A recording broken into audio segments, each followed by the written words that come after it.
hitting start. There you go. Morgan, you might want to, I can rename you from here. Your last name's CK, right? Not just K. CK, yeah.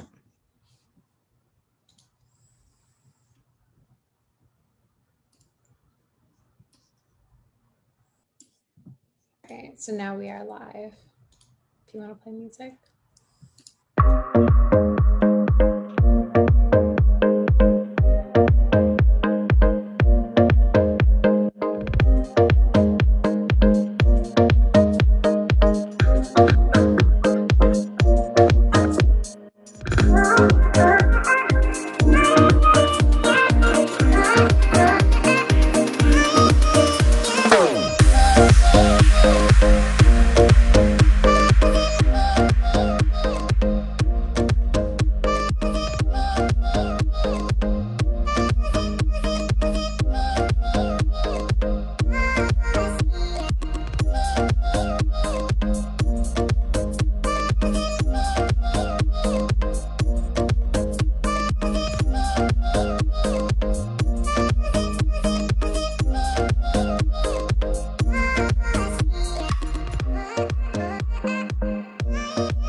Hi, everybody. It's really nice to see you all today.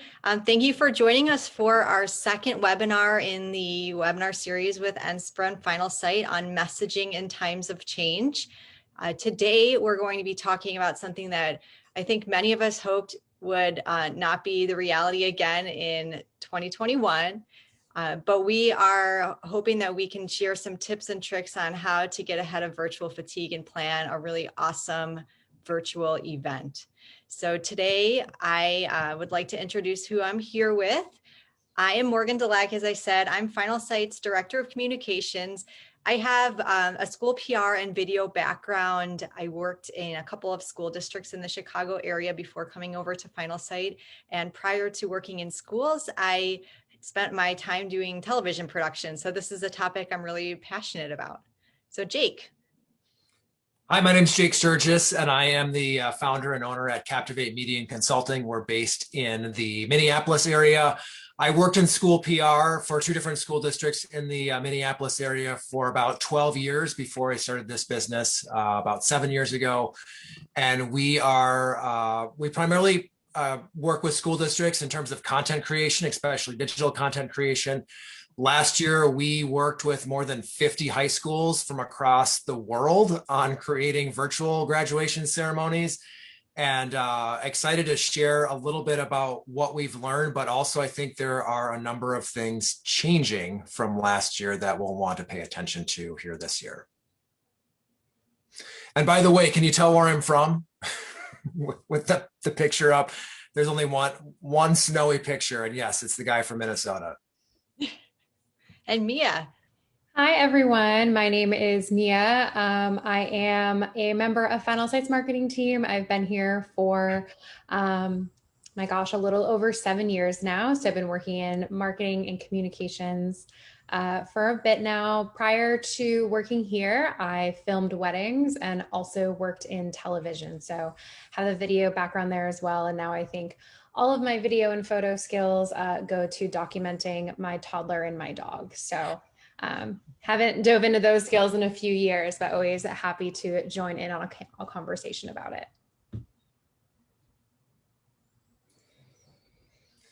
Well, I wanted to kind of take us back a year, and we all became very familiar with virtual events, even if we had no virtual event experience last year. Things felt super rushed, right? People, especially in school PR, so many things to juggle with, transitioning to distance learning. Providing meals to students and communicating, what that looks like for families. And then you had these large events like graduations and student scholarship nights and retirement celebrations that you may not have been in charge of before, but suddenly these ended up on your plate. That the transition of ownership for many of these events that may have been run by a high school principal or the HR department suddenly became a communications issue to try and figure out and solve. So last year, just a lot of unknowns. People were, no one really had done a virtual graduation before. I had a few people ask, like, do you have any samples of virtual graduations that you can provide? And at the time last March, no, we don't have anything to show. But that has certainly changed over this last year. So looking forward here in 2021, and I really think beyond, I think virtual events are here to stay. This isn't a Band-Aid solution. We may have thought like, all right, we need to get through 1 year of this with virtual graduations, and then we'll be back to normal. And of course, that's not the case. That's not the way that things will be here for this spring. And like I said, I think far into the future. Community expectations are higher. We've had over a year now to be learning and creating virtual events. And there's a lot of things that people have learned throughout the way. And the expectations from your audience and your community are higher. I feel like there was a lot of grace given last year as people were trying to figure this out. Now that this has become really expected in many places, that grace may not be there quite as much as it used to be. So we're going to be seeing, and what we're going to be talking about a lot today are hybrid events, and we'll be talking about those and how those are different from virtual events, and ways that you can be thinking about things and really planning, because I think the more that you plan now in March will avoid the May madness when everything is kind of coming together and things changing, that the time spent now is going to be well spent to try and figure some of these things out and make some really good decisions. So while we know that some things are changing this year, expectations are a bit higher, I will say there are a lot of awesome traditions that schools started last year that are definitely going to stick around and won't need a lot of modifications. So we did fix the chat issue for anyone asking. So if you'd like to comment, just make sure that you're sending messages not only to panelists, but to attendees. But I'd love for all of you to start in the chat sharing about what are some new traditions you started because of COVID last year that you think are going to stick around? Some of the things that come to mind for me are the car parades that people were doing. Even now, when you can have some level of in-person gatherings, I still see car parades. I think people love them. The Facebook frames that schools created for students and parents to show their pride for their graduate and their community, those will definitely be back. I saw more yard signs than ever before that came up for graduates. Sometimes schools had already done that, but it definitely was amplified. I've even seen communities put on their flagpoles and their light posts in their communities pictures of the graduates with class of 2020 or whatever it was. So there was a lot of really awesome engagement that totally happened last year that's going to stick around. And I don't want you all to lose sight of the things that worked really well that are sticky enough to continue for you all next year. So now we're going to move into what makes a great virtual event. Many of us do not have television backgrounds like the three of us on this webinar have. So thinking through the elements that you need to make a virtual event happen can be really difficult, especially if this was a task that was given to you that maybe you never expected to have before and it was thrown on your plate super last minute. So we're going to be talking mostly about graduations during this event today, but I want you to keep in mind that all of the things that you're going to learn today can apply to other events that you'll likely have to do in some sort of virtual or hybrid option this year, like retirement ceremonies or student recognition events that are not graduation related. So all of those types of things that we all sort of scrapped together at the last minute because graduation took precedence, just apply all of these lessons to all of the events that you know you'll inevitably have to tackle this year as the communications professional in your community. Absolutely. And some great ideas here in the chat. If you don't have that open, some really good ideas from things that have taken place this year. Lots of people transitioning to online board meetings and other online events throughout the year. I wanted to talk just a little bit, going back again to last year. What were some of the things that were successful? What worked well when it came specifically to graduations that took place online? A couple things I wanted to mention. Students part of the planning process. So anytime that you involve people that are your audience in the planning process, it's going to be better.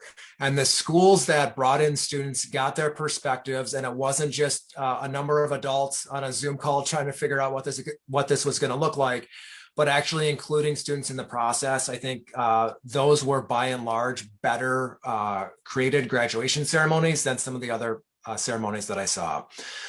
The pre-recorded content gives you more control, and also it gives you the ability to have a higher production value.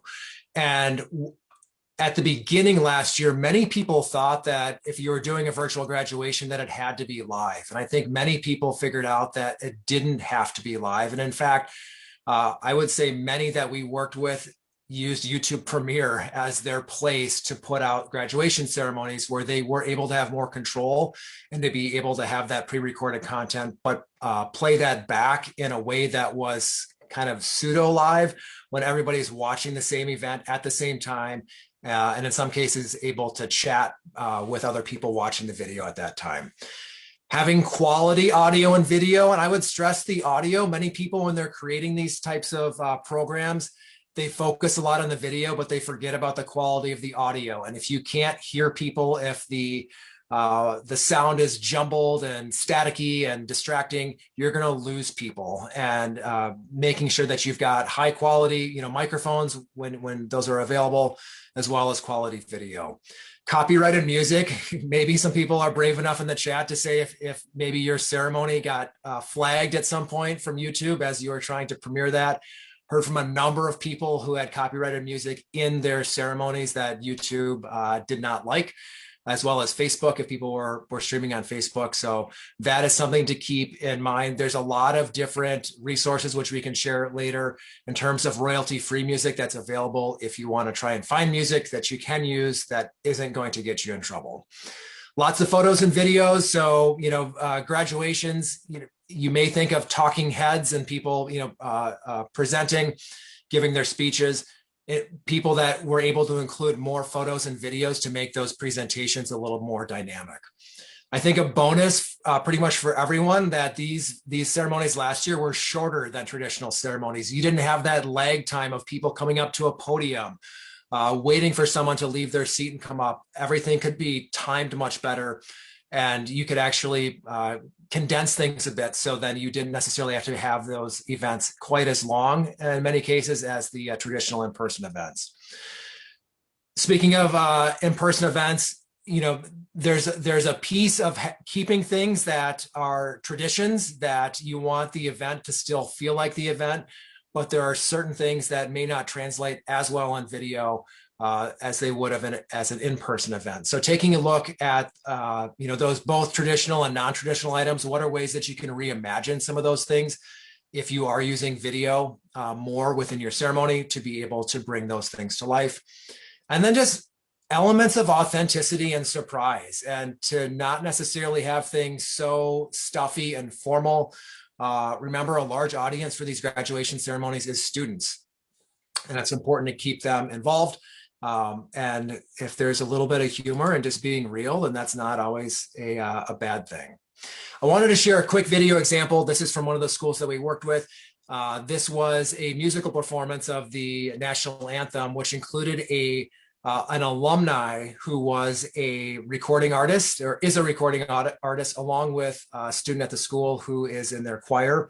And this is kind of I think, a neat example of bringing alumni into a graduation ceremony while working with a student.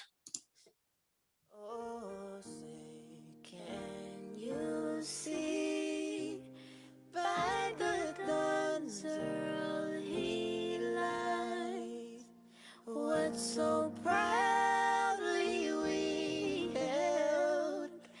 Oh, say, can you? So that was one example. I would love to, that was so beautiful. I kind of want to listen to the whole version, but we want to keep things moving here too. I also wanted just to show this example of involving students. Typically in a standard graduation ceremony, you may have 3 or 4 students who are up on stage as a student speaker or valedictorian who are able to, speak to the rest of the student body. Video gives you a chance to have shorter, maybe they're 5-second sound bites, and you're able to include a lot more students within the ceremony. That gives families something to kind of, be proud of and to share and to be more inclusive of more students who attend your school. So here's another quick clip of some students sharing some of their favorite things from high school. As a link leader, I had the opportunity to attend an orientation day, and it was just the best time meeting all the incoming freshmen and new students. I remember thinking of ways to boost inclusivity in our student culture at the Fusing Leadership Circle retreat. My favorite memory of Wayzata High School is Shades of Brown. Getting the chance to go to Columbia with the Wayzata Spanish department. As a link leader, Gotta love Google Slides and playing videos. They want you to see the videos over and over again. So those are just a couple ideas. And now we're going to kind of transition and talk more about this upcoming year and beyond and what events may be looking like. So the clips we just showed you are from 2020. The clips of 2021 may not look that different, but I think this year people have very high expectations, especially those that are if they're a junior high setting, maybe, for example, their 7th and 8th grade year was totally hijacked by COVID. They had really no legitimate school experience through their whole junior high. So they really want an awesome graduation ceremony to just send them on their way to the next level. So what we did last year is not going to be okay for the future. We're going to have to up the ante a little bit. And I think we'll also see a lot of hybrid events, like we mentioned before, that will be completely different production value than the straight virtual events that we saw last year. So Jake's going to dive into what is a hybrid event? We've heard this term a lot during COVID, but not in the essence of an event. Yeah, so I think this is a little misunderstood. And I just looked at a question in the chat. Yes, this presentation will be available, so you don't have to screenshot every slide in case you're doing that in the background. So hybrid event. So it is part virtual event. So think of a virtual event, sort of like what you may have done last year, or where you've got video and you've got a virtual graduation ceremony. And then on the other end of the spectrum, you've got an in-person event. So hybrid events are really a merging of the two, where you've got an audience who is in person, perhaps at your football field or in your auditorium or at another location. And then you've got people who are also watching and perhaps participating at home or wherever they may be joining with their computer. So this requires more production than just a virtual event or an in-person event. And the way that we'll kind of talk through some of those, I'll call them challenges and opportunities that you may face as you are looking at conducting a virtual event. So kind of where to start. So fully virtual, it can be entirely live. It could be sort of like last year we were talking about many of them were pre-recorded and then premiered on YouTube. It can also be a combination of the two, where you've got some live elements and then you've got some that have been pre-recorded. Hybrid as well. You've got a number of different options. It could be live with pre-recorded events. It could be live with, I'll call them remote events. So think of this as maybe your valedictorian, for whatever reason, needs to give their speech from home. They can't come to the school to be able to give their speech, that they may need to have an option to be able to interact sort of with that live audience in the school, at the school football field, while they're from home. So those would be some live and remote events, and then a combination of live and recorded. So it gets to be a little bit, I guess, messy. I wanted to show you just to kind of visualize what could this look like. So this is a school in Minnesota that had an in-person ceremony late last summer when capacity restrictions allowed it to. A couple things to look at: this outdoor ceremony taking place at their football field. Number of different elements. We'll see if my mouse works here. They've got a tent that covered their stage. And I think this is important for weather and for sun, to keep people, especially if you've got multiple ceremonies, to keep people shaded there. You've got a staging here that's handicap accessible. You can see in the arrow here, they've got a couple cameras down here on the track. So this is what they are using to record. You can also see a large LED screen that is they are using to project what is taking place. So this is a view from down where the students were seated, socially distanced on the track. And you can see, you know, their viewing angle of the stage isn't great. And many people, for some of these larger schools that will put a production like this together, they will need an LED screen really for people to be able to watch that, and for people to be able to see truly, you know, who's talking at the podium. I can hear their voice, but I can't necessarily see them from where I'm at. And perhaps same with parents who are sitting in the bleachers. There's quite a bit of distance between where they may be sitting in the bleachers to, you know, who is speaking at a podium down below. So that video screen may be an element that you would want to incorporate. And if there is any kind of two-way communication, if you've got somebody from home who's presenting their speech, of course, you would need some sort of video screen for people to be able to watch. And unfortunately, taking a cart from the media center with a projector and a portable screen probably isn't going to work, especially during daylight hours, for everybody to be able to see this. And that large, you know, 70-inch television that might be on a cart, again, it's not going to be big enough for people to be able to see. So there are production companies that rent these types of things out. So this may be something that you want to look into, which gets into this question really of determining your production value.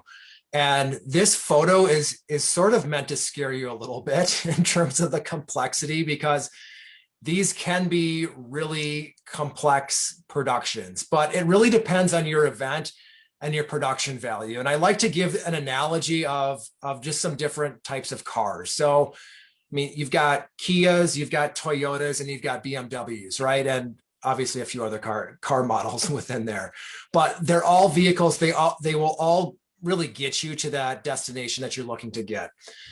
Some have more features than others. Some may be more reliable than others. So those are some of those things that you want to be considering as you're putting something together. And not every event needs to have the same production value. Your graduation ceremony, you may want to have a big production value. For your retirement ceremony, maybe it doesn't need to look quite like this. But depending on the size of your school, depending on kind of how much you want to put in there, these are some things to be kind of thinking about, and we'll kind of be talking about. This is a team effort. This isn't something that one person is going to be able to pull off. This school here too did a number of graduation ceremonies last year. They had 8 out on their field that they had to do just because of local regulations and social distancing and keeping their capacity numbers. I think it was below 250 people. So they had 8 ceremonies that were back to back to back to back, and that allowed a little bit of ease just in terms of setup, because they only had to do that once for a number of different people kind of cycling through. But what things look like kind of plays into your production elements and how you want to structure things. And, you know, what elements do you want live and what elements are going to be pre-recorded? And I would say it depends. It depends if you're having multiple ceremonies. Like if you've got 8 ceremonies, Are you going to have your high school band out there for the entire day playing Pomp and Circumstance 8 times and baking in the sun? I'm not sure. Is there a way to cycle them through? Possibly. Is there a way to record them and to be able to have that as a soundtrack? Absolutely. So things like that you'll want to consider. Obviously the size of your school is going to change kind of how you look at things, and perhaps the distance between where your attendees are versus where your stage or your screen is, and the location of the event. Some places have built-in audio visual that is ready to go. They may have cameras installed. They may have a large screen, which requires less work on your part in terms of kind of figuring all that stuff out. I will say, if you like control, the pre-recorded pieces give you more control over your content and how you package things. I know last year principals loved that all of the student speeches were pre-recorded because there were no surprises when students gave their speeches last year, because the video had been vetted before it went out live or pre-recorded for people to be able to see. So Morgan, anything else here that you wanted to add? Well, I'm seeing a lot of people in the comment talking about cost for all this. And certainly to do an event, especially a hybrid event where there is an in-person and a virtual element to this, it's not going to be as cheap as creating a video and putting it on YouTube as a premiere. Certainly not. I think that this is a conversation that needs to be had with your administration to bring even to your school board if your costs are going to exceed what you're able to do without their approval. But this is definitely going to be something that parents and the community are going to expect for years to come. So it should become part of your budget conversations moving forward, and making sure that you have the money to hire out the help you need. No one in a school district is going to be able to, I shouldn't say no one, but very rarely are you going to have a full TV production crew at your fingertips to make this happen. So likely there will be some hiring out of either materials or creative means to produce the videos for you. So it all goes into how much you want to put into it yourself, how much you're able to put into it yourself, and what the end result you want to have. Do you want it to be the most amazing thing that your community's seen, or are you okay with having it be a satisfactory production that just checks the boxes? I think there's room for all of those things, and certainly budget varies across the country, but it's going to have to become part of your budget moving forward, and making sure that you can afford to do what you'd like to do. Absolutely. You brought up budgets, and there's just a lot of clamor and chatter in the chat right now about how much should people be looking to spend, and where is this budget coming from? We're looking anywhere from $5,000 to $20,000 in terms of spending, and even in a way, where are some of the best ways to spend that money? Is it on hiring someone externally, or is it on kind of trying to buy some of those production tools and bring them in-house? Just lots of questions around budget floating around here. So I don't know if we want to address that now while we're kind of speaking on it, or if we want to wait, but seems like people are eager. Sure, we can talk a bit about it. I think it really is going to vary about where you are in the country. I don't know that you can put a blanket price tag on anything. It's going to be, if you're in the New York City area, you're going to pay more than you are in a rural area for sure. I've seen people swap out, for example, if they did their graduation in a rented facility, they may decide to no longer do it in the rented facility and instead take it to the outdoor football field. There's the weather aspect to that can be risky, but then you don't have to pay the fees for the rental facility, and you have extra money then to pay for things like screens and production teams. So Jake, do you have just an example about what it might cost to rent some of the screens? I think that's a concrete price that some people might be interested in knowing.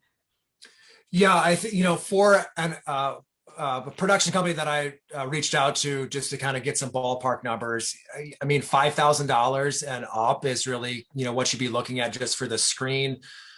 Labor costs would be on top of that. And then depending on how you're going to be getting content to that screen, are you going to be running a camera? Are you going to be having a switcher of some sort? Are you expecting them to bring things in? Those are all additional costs, as well as staging and a tent. And I realize, yeah, all of those things do cost money, and that's why we're having the conversation now. So hopefully you can be having conversations with people in your community in terms of what do they want this to look like, and as far as planning.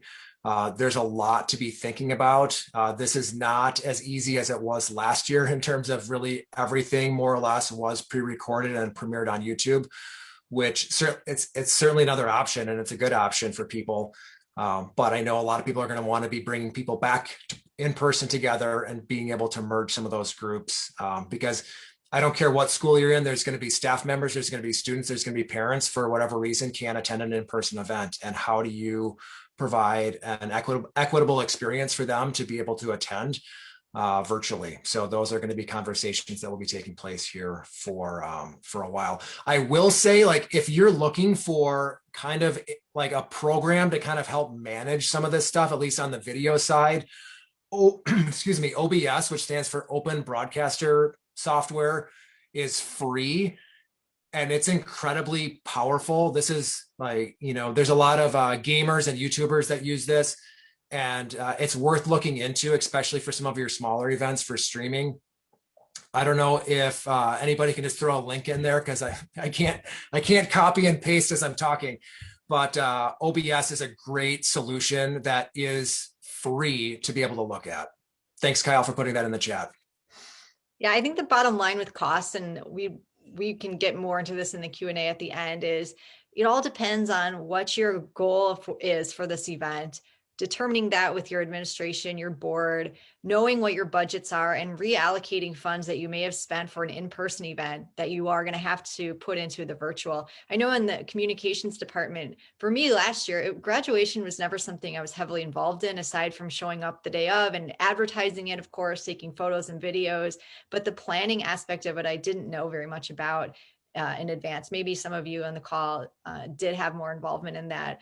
But it's some of these in-person graduation events do have a huge price tag as well. And maybe transferring some of that in-person money towards a virtual event would be the way to manage that and not spend any more than you're used to spending.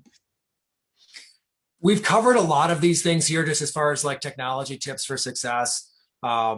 Another thing that may seem like a no-brainer is a reliable internet connection. And depending on your stadium, you may or may not have that wired for internet. And that, of course, is the backbone.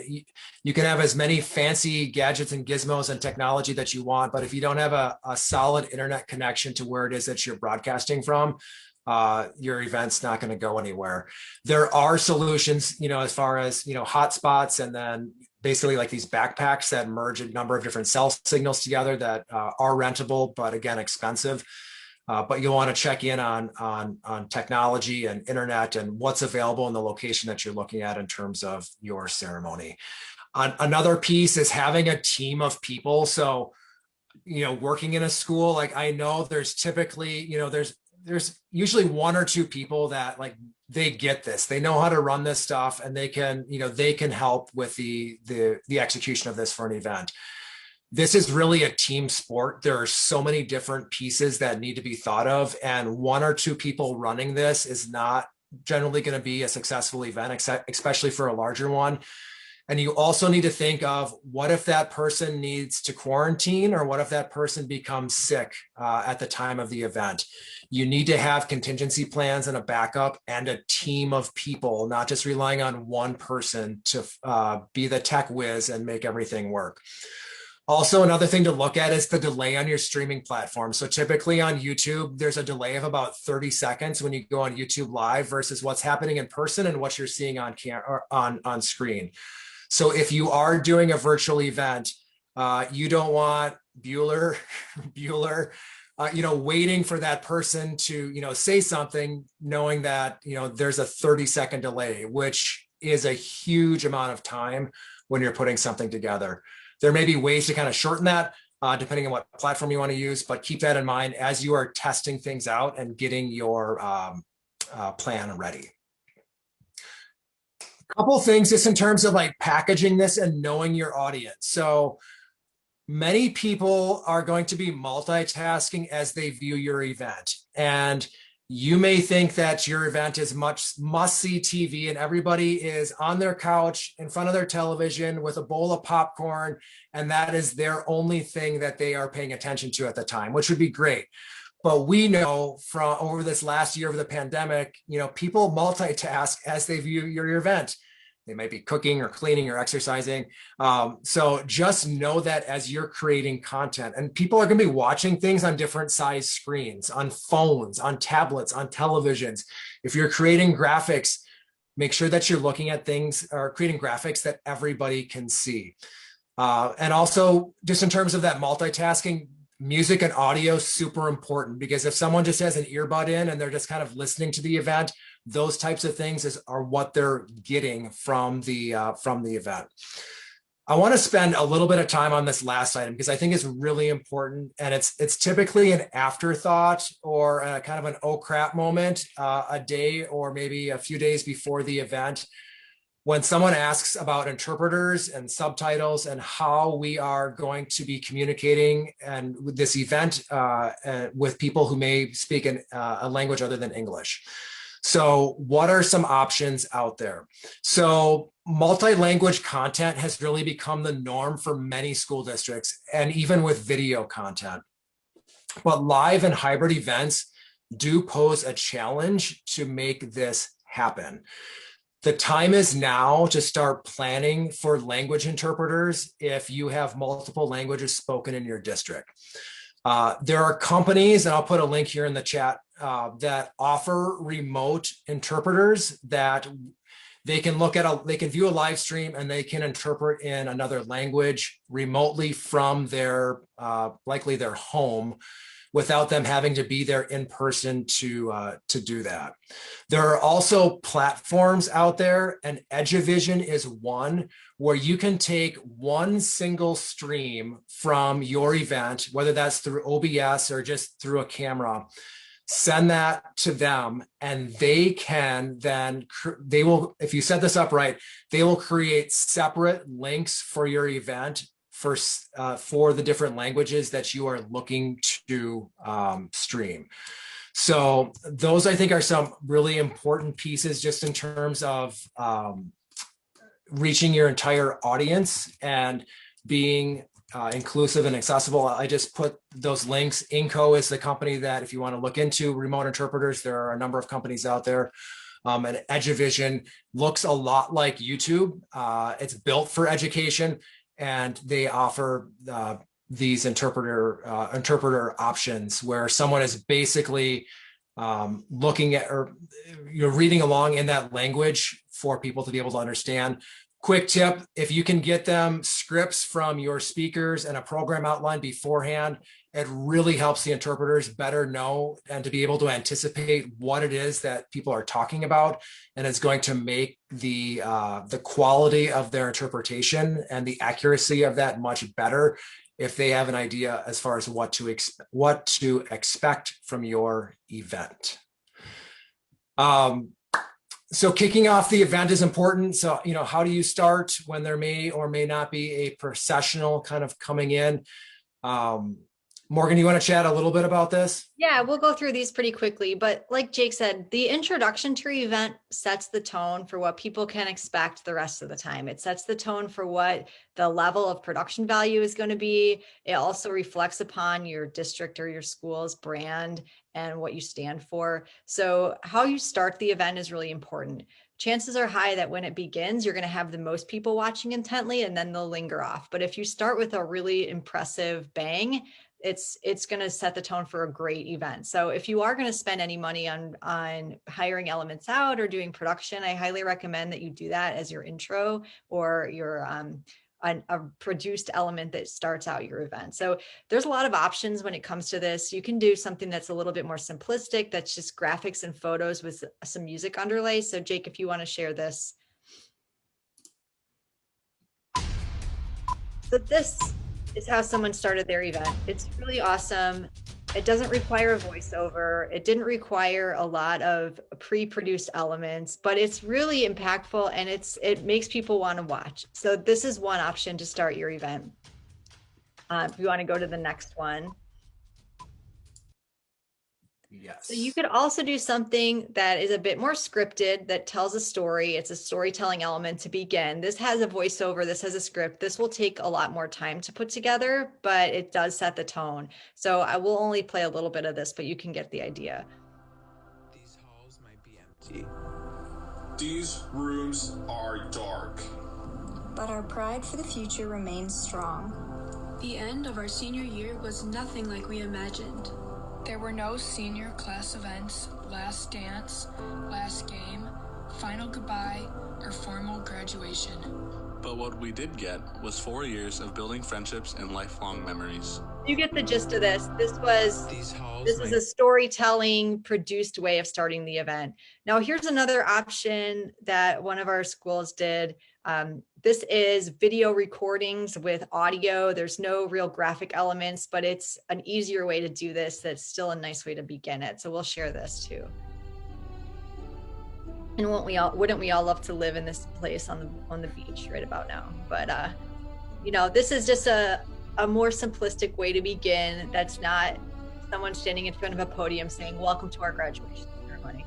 Your intro really matters, so I encourage you to spend some time deciding what your school will do for that element. So musical acts we shared a little bit about too, but these are some things that every school incorporates in some way, but they end up being much more difficult than meets the eye. So Jake has a lot of experience in this area, so I'll let you talk about them. Yeah, so you want to make sure that what you're using is not copyrighted. And we ran into an issue a little bit last year. Pomp and Circumstance is in the public domain, but it depends on who recorded it. So if the Boston Pops Orchestra recorded Pomp and Circumstance, it doesn't necessarily mean that that version is free for you to use. That you want to look for some royalty-free versions. Here in Minnesota, the Minnesota Orchestra created a video that was able to, that any school in the state was able to use for their ceremony. You may have seen videos like this and think that this would be super or relatively easy to put together because Zoom calls, more or less look like this, right? When you put people in gallery mode and you see all of the different frames. These are incredibly time consuming and difficult to put together and to get the timing right, to make everything sound right. So this may be one of those things that you want to invest time in and money into creating, because it does have a life larger than just the graduation ceremony. Certain songs could certainly be shared on social media. But if you are going to be kind of going into something where everybody is recording at home, putting something together, and then maybe you're the one who's stuck editing, make sure that you have a lot of time and that there's some sort of consistent way that everybody is starting. Maybe there's a music track that has a hand clap or something in there that you can start to sync every video clip to. So as you're putting things together, it turns out you've got your timing just right. Trying to do something like this over Zoom. I don't know if anybody's tried to have like a conversation with people on Zoom and you start kind of talking over each other. It's really, really hard to get that timing right. And for music, it's incredibly important. So upping the engagement, as we've talked about, expectations are higher this year than they were in the past. And people did have a lot of grace last year as we've really figured things out. We've got some tips that we want to share to kind of help boost that engagement before, during, and after your upcoming events. And I know there's some questions that are coming through in the chat, Terry. Hi. We'll get to your question in just a second. So just want to be sure that if you do have a question, throw it in there and we'll get to you really quickly soon. But these virtual strategies to battle virtual fatigue are mostly for people that may be attending virtually, not in person, but also just getting people excited about it. This year, I don't know how your communities are feeling about another potentially virtual event, but it's got to be on their minds if it hasn't been advertised yet. So getting them excited about that is really important. So creating a gift basket that you can deliver or send to people's homes so they can use while watching the event. So whether that's popcorn and candy or something that they can like hold up with like a flag or something like that that they can wave around and cheer for the graduates would be fun. Communicate a hashtag for your event so that people can put it out there on social media and you can begin a following around that hashtag. if you're doing any of these recorded elements that we showed you, just recorded video clips, you can use them as teasers. So think about it as like, if you're doing a TV show and you wanted someone to watch it, you'd pull out little pieces that you'd tease people on social media or on your website with. Those are really great aspects to have to ramp up the excitement beforehand. And I mentioned this earlier, but I think that this is just a really fun way to build excitement with these Facebook frames. If you wanted to take the time to make one and share it out with your community, they look really nice. They're super authentic. And I think it's Facebook is one of those universal platforms that people of all generations are using. So if you're going to invest any time, this would be a good one to do. So during and after the event, finding ways to highlight people. Everybody generally likes, having their name read or seeing their picture somehow being recognized. So the more that you can engage many people and have them highlighted is always a winner. Finding great stories and especially now when, with so many people at home and, many people not in school yet, there are great things still taking place. There are stories still worth sharing. And at these events, this is a great way to share some of those stories and kind of premiere them at the event, but then also use this as social media content following the event. So people who maybe weren't in attendance are able to hear some of those great stories that need to be told in your school district. Using gamification and trivia elements, I know in a lot of schools, teachers use an app called Kahoot, where they're asking questions and they're able to get answers in real time. That could be kind of a neat way to engage the audience, and that can be done whether they are in person with their handheld device, or they're at home on their computer, being able to answer questions and being able to use some of that engagement and show some of those results as people are watching. And then again, just the authenticity and the humor piece. I think people really enjoy that. It shows the humanity, it shows personality, and people like to laugh, where appropriate. And I think the more ways that we can engage people and the more ways that we can show that we are human and there may be some stumbles and mumbles and mistakes that, it's funny, let's move on. And it shows just being real rather than everything just being so formulaic and stuffy that I think people are looking for some sort of element to be able to really relate to. So tying it all together, if you don't have a hub on your website for all the graduation information, you really need to think about this. This is something that is more than just a landing page for your website. Graduation microsite ties all the elements, social media, video content. You can do shout outs with the public. You can ask them to submit a form that will pull into your website a shout out. You can pull in hashtag feeds from Twitter, and you can, if you have your graduation hashtag, all the content that relates to that can be pulled in. You can have meet the class of 2021 and pictures of them flowing through, icons of where they're going to college.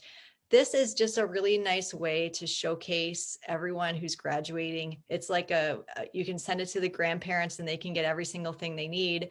Final Site made this really easy for everyone last year when this was all happening.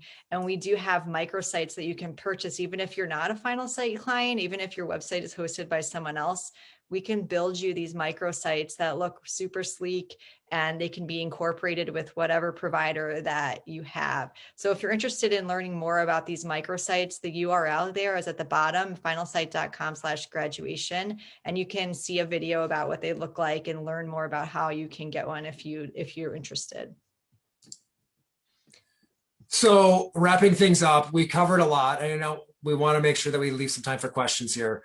Start planning now and have multiple plans. We know that if we've learned anything over this past year, it is to have multiple plans, and things change and things will continue to change. But the time to start planning, if you haven't, really is now.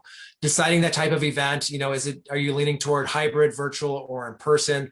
What are those elements that you want to include? The production value, what's the budget? How much do you want to sink into some of these events? Creating meaningful engagement opportunities, getting your audience involved, practicing and testing. And I can't emphasize this piece enough.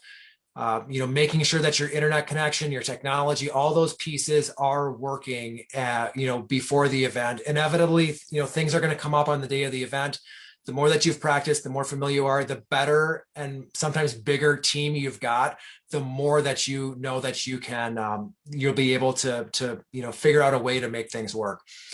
And then, as Morgan just mentioned, creating that website hub, having a one place for everybody to be able to go, one link that's going to have all of their information about the graduation, the video link, information, maybe the program, all of those things. And then, listening to students and incorporating those elements that matter to them most, remembering that many of these events are for them, and let's not forget about that, and really to celebrate them. And I should also mention, many of us think of like a traditional graduation ceremony with your students. There are many alternative high schools and smaller graduation ceremonies that you may also need to be thinking of.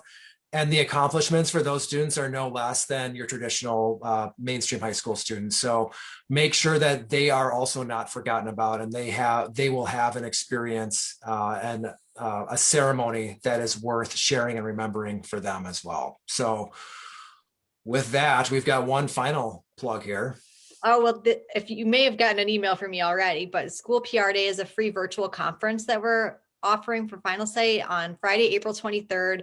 It's packed with awesome sessions. It's totally free. There's no cost involved. So we encourage you to go to schoolprday.com and register. But if you want to go back one slide, Jake, we'll take some questions. I'll read some off here that are coming in.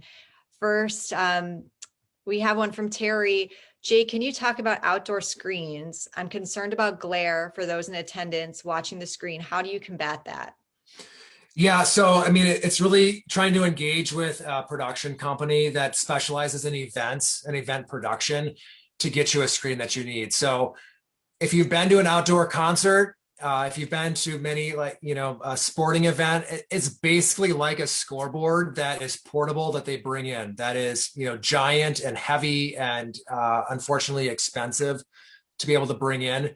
And then you just feed whatever visual element, typically like an HDMI connection, into that screen for it to work. Obviously, there's some more complexities to that. Don't forget about audio, and the speakers in your football stadium. They may be great for the announcer, announcing different things at the game. If someone has to, listen to speakers and music and different dynamic elements, those speakers may not be the right speakers. So think in terms of screen, but also think, about audio and what this whole kind of production package may look like. So Mia's going to read off some questions too. Right. So there are a couple of questions, and I'm not sure, Jake, if you know the answer to this, but it's around recording your students singing on Zoom and ensuring that it doesn't get flagged when uploaded to social media. There's a couple of questions around that, if you have any advice on that. So there are different types. I can say that there are different types of licenses in terms of music. So there are performance licenses, which are typically, as your band, choir, orchestra is performing in a school and in their auditorium, you've got a performance license to be able to perform that. There's also broadcast or recording licenses, which is a different type of license. All that said, you can have a license in your hand and ready, but when you upload that to YouTube or Facebook or another place and it gets flagged, that can create an issue, especially if it's a live event where you need to prove what that looks like. I don't have a great solution, unfortunately, other than you want to follow the law and do what's right, and be setting a good example for students in terms of how you're doing these things. In terms of Zoom, particularly, I know there are apps. I think Acapella is an app that a lot of students used last year that allows them to basically record multiple people to record a video or performance at the same time, and then to sync that together so it kind of looks like it's a Zoom call. I would not necessarily recommend using Zoom to record multiple people playing music at the same time. Good advice. All right. The next question up here. They are hosting a Zoom event with a parent Q&A about kindergarten, and it's going to be live streamed through YouTube. They'd love to have parents submit questions to them. I'm not sure if it's during the event or afterwards. There's no clarification here, but are there any good tools for collecting those types of questions in advance? I mean, a Google during form? the event. Betsy looks like she clarified. So it's during the event. Any tools for gathering during the event? Yeah, I mean, a Google form could work before or during the event.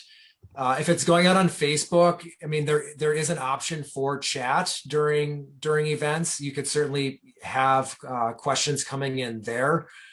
So I guess those would be two options that I would recommend. Morgan, I don't know if you've got any other advice. Yeah, so when I have done parent events that are like Zoom meetings, essentially, that are live streamed to something like Facebook or YouTube, what I've done is, instead of encouraging people to join on Zoom in order to connect with you, I have them join on Facebook, because that's a more straightforward way. It takes away all of the limitations of, like, in Zoom, if you want more than 100 people to join in, you've got to pay more money for that. But if you direct them to Facebook, you do your meeting on Zoom connected to Facebook, you can have everyone do your comments and chats directly in Facebook. You just have to make sure that someone's monitoring that feed. It's a little bit different than this, where all of you are commenting in this chat. It would be the Facebook chat that you'd be looking at, but that's sort of like texting. The other way is, if you've got a district cell phone that you're willing to give the phone number out and have someone monitoring that, they can text the message in and someone could read it off. I don't know a way to incorporate the text on the screen in that aspect, but that would be something that you could consider. And I'm sure people on the call here maybe have some other tips for Betsy, how she could get text messages from people who are listening to a Zoom call to come in and be answered live. I think texting is a really good idea. So a lot of questions around social media right now. So it looks like it was a question for the group, but it never got answered. So we can try our best to tackle it. How many large schools are doing Facebook and Instagram posts for seniors? If I did them Monday through Friday each week in June, I'd be making over 20 posts a day, which is definitely something we don't want to do. I'm not sure how many large districts here in the group are doing that. My suggestion, just from a social media perspective, would maybe, instead of relying on the actual newsfeed posts themselves, at least on Instagram and Facebook, would be to rely on the stories option and then save them to your highlights. Stories typically get much more engagement, especially with your younger generations like Gen Z.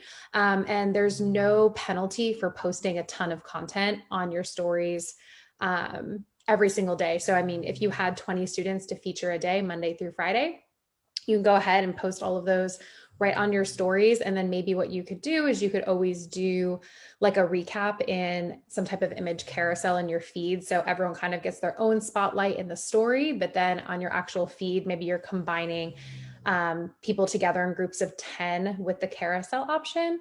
And then of course, when it's posted to the story, you can then save it to your highlight reel, which I think is much better anyways, because then it lives permanently on your Instagram feed, and you could have something that's like class of 2021 and people can click through all of those posts. I don't know if you necessarily have the, resources to do that, but in my opinion, from just a social media strategy perspective, that would make the most sense there, just from making sure the content gets seen and not bogging down your feed. I don't know if anyone else has any other thoughts there.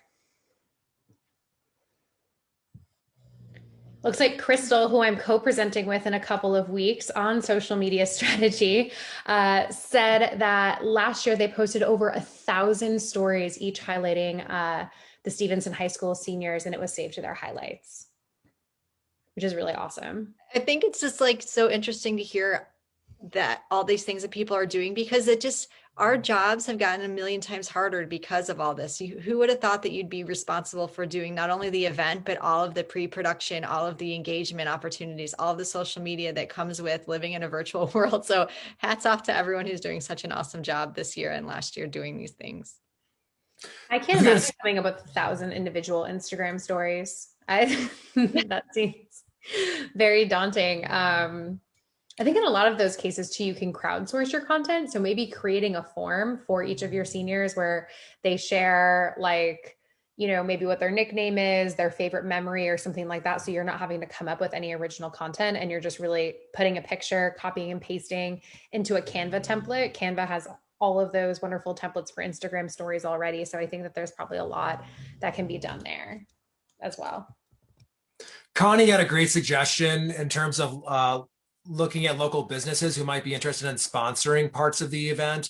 I know locally here, there's an insurance company that has a large LED screen that similar to the one that I had in the picture, that they donate as long as they get a shout out for the event. So talking to businesses to kind of help do that, and depending on your school district policy, if they can advertise or have some sort of slide, maybe toward the end or a shout out, that might be a way to help offset some of those costs.